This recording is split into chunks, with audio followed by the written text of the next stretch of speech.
Masih mencari torehan seni tradisi Den Bukit Bali Utara, tim Celimpungan akan langsung belajar tentang cara pewarnaan alami, dan warna yang akan kita praktekkan kali ini adalah warna indigo atau biru kehijau-hijauan.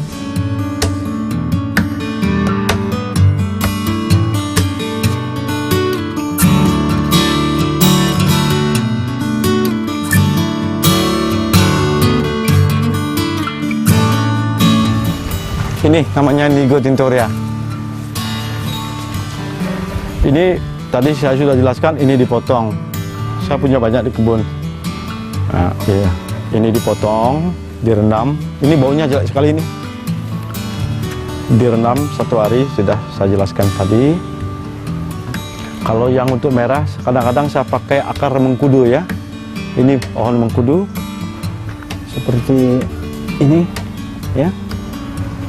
Ini ditanam dulu 3 tahun, bisa diambil akarnya ini untuk warna merah. Ini rajanya warna. Dari ini kita banyak menemukan warna, dari oranye sampai merah tua. Tergantung mordan yang kita pakai. Mordan juga mempengaruhi warna yang kita inginkan. Kalau mau pakai warna yang bright, yang agak cerah, gunakan mordan alum. Kalau pakai zat besinya itu warnanya agak dark.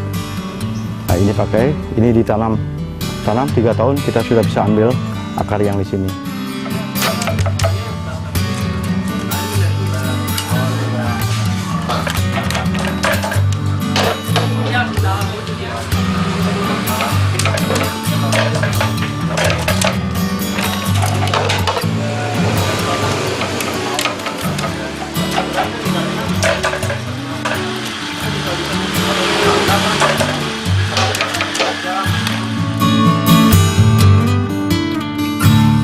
Step pertama harus mordan, habis mordan baru berwarna. Kalau langsung ini diwarnai, jadi kurang bagus. Jadi warna kadang-kadang tidak masuk dia ke dalam, ataupun ini harus bersihkan karena di sini ada minyak. Kapas ini mengandung minyak, sedikit minyak, ada minyak. Jadi harus cuci dulu. Nah, kalau yang saya gunakan warna ini indigo pasta. Nah, indigo pasta ini didapat daunnya dulu direndam 1 hari, daun indigo. Kita ambil daunnya.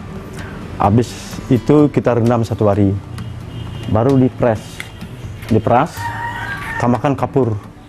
Jadi habis itu masukin kapur, baru digebur itu, diaduk ya, diaduk beberapa jam. Setelah itu kita jangan diganggu, biarkan dia tidur. Jadi air yang di atas kita buang, kita diambil bawah. Jadi di bawahnya seperti ini. Baru kalau mau berwarna, ini ambil dicampur dengan air, habis itu diaduk, warna itu biru. Jadi kita tidak boleh langsung kita pakai itu. Jadi kalau itu dipakai memang benang biru, tapi setelah dicuci semua molor, hancur semua warnanya. Nah, untuk itu proses yang baik difermentasi. Ini difermentasi lagi, ini campur air, difermentasi, dikasih ragi, dikasih gula, dikasih pisang, karena pisang senang bakteri. Jadi difermentasi dulu beberapa hari, warna biru ini akan berubah menjadi kuning hijau. Tidak biru dia, kuning hijau, kuning kehijauan ya. Habis itu kalau mau berwarna katun, itu pH airnya itu harus 11. Itu pakai lakmus paper, pakai kertas lakmus untuk cek pH-nya. Jadi kalau untuk katun itu pH-nya harus 8,5 pH-nya, jadi kita sudah bagus untuk berwarna sutra. Nah, ini kayu sapan, kayu secang juga bisa dipakai untuk warna merah, juga kita rebus, kita gunakan untuk ini.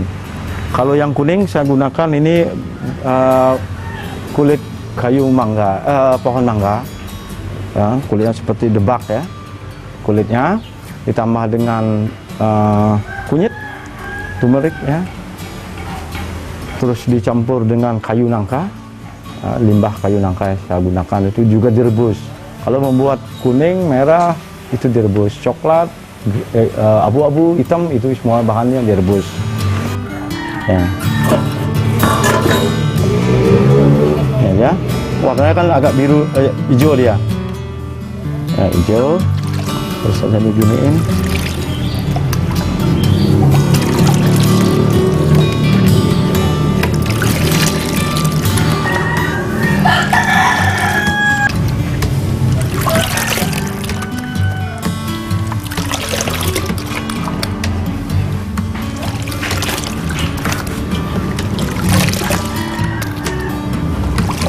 beberapa. Harus celupinnya banyak kali, ya, tidak hanya sekali.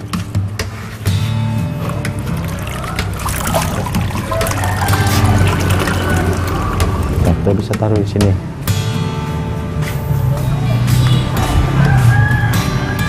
Ini jangan kena ke matahari langsung, karena masih dalam proses pewarnaan. Ya, diangin aja, nanti dibuka sebentar.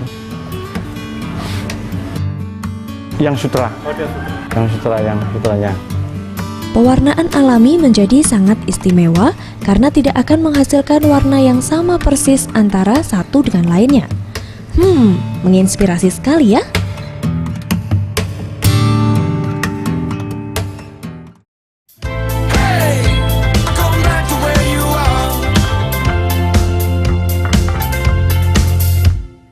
Itu tadi beberapa torehan seni tradisi Den Bukit Bali Utara yang dapat memotivasi kita untuk semakin menjaga kelestarian budaya asli Indonesia agar tidak punah, apalagi dicuri bangsa lain. Selalu bangga menjadi bangsa Indonesia yang sangat kaya akan seni dan budayanya. Celingak-celinguk kampung Bali Utara masih akan berlanjut lagi pemirsa. Kekayaan Indonesia apalagi ya yang akan kita ungkap selanjutnya? Saksikan terus Celimpungan, celingak-celinguk kampung Anda hanya di Sriwijaya TV, Inspirasi Budaya. Tokyo.